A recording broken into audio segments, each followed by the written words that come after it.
নমস্কার বন্ধুরা, টিজি green garden YouTube চ্যানেলে সবাইকে স্বাগত।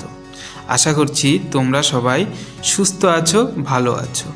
আজকে আমি তোমাদের সামনে আমার স্ট্রবেরি গাছের একটি ভিডিও নিয়ে এসেছি।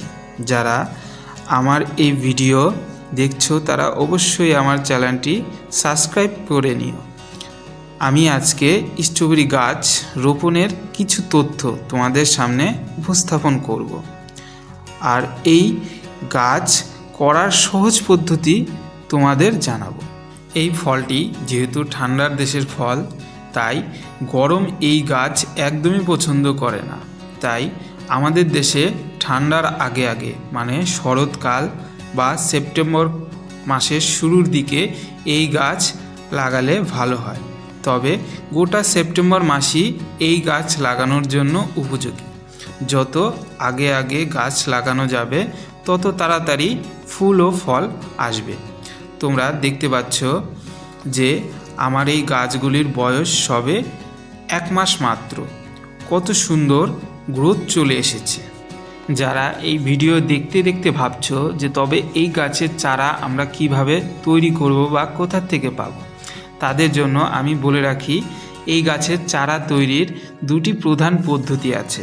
তার মধ্যে একটি হলো এই গাছের ফল, যেটি তোমরা দেখতে পাবে বন্ধুরা। এই ফলের গায়ে সুন্দরভাবে বীজ লেগে থাকে। এই বীজগুলো তোমরা সংগ্রহ করে সেটি থেকে চারা তৈরি করে নিতে পারো। তবে এই পদ্ধতি অনেক ক্ষেত্রে সাকসেস দেয় না। আরেকটি পদ্ধতি হলো এই গাছের গোড়ার দিক থেকে বর্ষার শুরু থেকে বর্ষার শেষ পর্যন্ত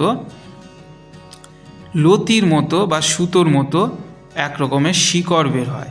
সেই শিকড়ের ডগার থেকে তোমরা ছোট প্লাস্টিকের গ্লাসে মাটি ভরে সেই গাছগুলিকে তোমরা সংগ্রহ করে নিতে পারো।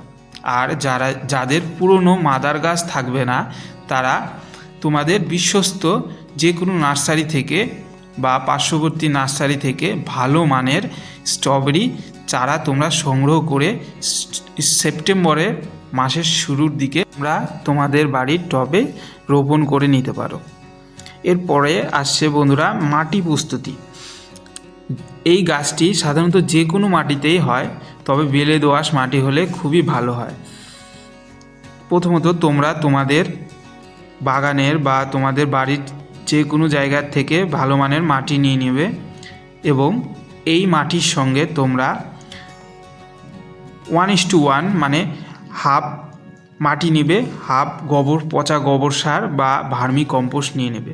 তার সঙ্গে কিছু পরিমাণে সর্ষের খোল মিশিয়ে দেবে, নিম খোল থাকলে ভালো হয়। এবং তোমাদের বাড়ির যে সবজির যে এক্সট্র্যাক্টস অংশগুলো বেঁচে থাকে বা চোচা বা চোকলাগুলো যে বেঁচে থাকে, সেগুলি এর সঙ্গে ভালো করে মিশিয়ে নেবে। মেশানোর পরে বন্ধুরা 20 থেকে 25 দিন সেটিকে রেখে দিবে। তারপর সেই মাটিতে তোমরা এই গাছ রোপণ করবে। এখন বন্ধুরা তোমরা ভাবছো যে কেমন টবে বা কোথায় এই গাছগুলোকে লাগাবো।